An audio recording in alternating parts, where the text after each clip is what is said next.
The MSI SHADOW RTX 5070 Ti is a card that completely embraces the black color, and the overall design matches the tone as well. It's perfect for those who are staunch anti-RGB PC builders that would much rather prefer a completely dark and moody computer from the inside.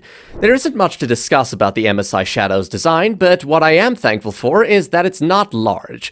Even with 3 fans, the card stays right under 12 inches in length and takes just a tad more than 2 PCIe slots. The fans are decent at keeping the card cool. During gaming, the GPU remains at around 65 degrees Celsius, and the card remains a bit audible at just around 40 decibels.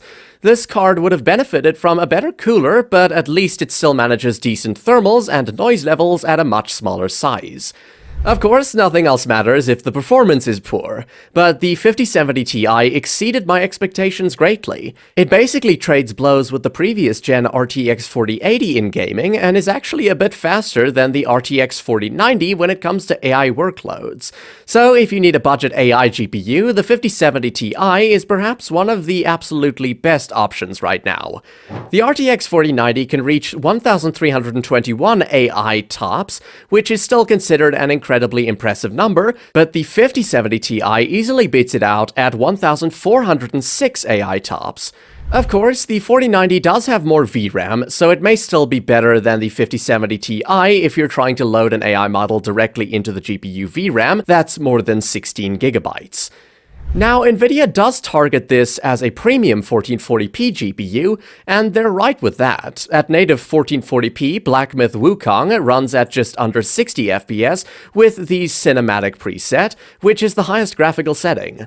Black Myth Wukong is a super difficult Unreal Engine 5 game, so it makes sense to slightly alter these settings to achieve a locked 60 FPS in this game. Aside from that, Cyberpunk 2077 runs at 1440p with the highest quality setting, including ray tracing, at a locked 60 FPS. Despite that, it can even do 4K gaming at around 50 to 60 FPS. Taking a look at the competition, there are excellent choices from Asus and Gigabyte, but all of them seem to be out of stock everywhere or far more expensive than even the RTX 5080.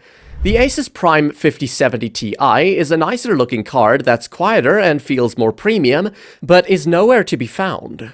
The Gigabyte Eagle 5070 Ti is a great alternative with slightly better cooling, but it's much more expensive and not worth considering. The MSI SHADOW is only one that's closest to the suggested retail price of the RTX 5070 Ti. All in all, the MSI SHADOW RTX 5070 Ti is perhaps one of the best deals in GPUs right now. You get a 1440p gaming beast that can even do 4K gaming really well, and should be a game changer for those looking to work hands-on with AI professionally without spending a fortune. To sum up, what I like is the flawless 1440p raster performance, the excellent 4K raster and 1440p ray tracing performance, and the insane AI horsepower. On the downside, design is devoid of any character, and it should be a bit cooler and quieter. Thanks for staying till the end. Remember, you can check current prices in the description below.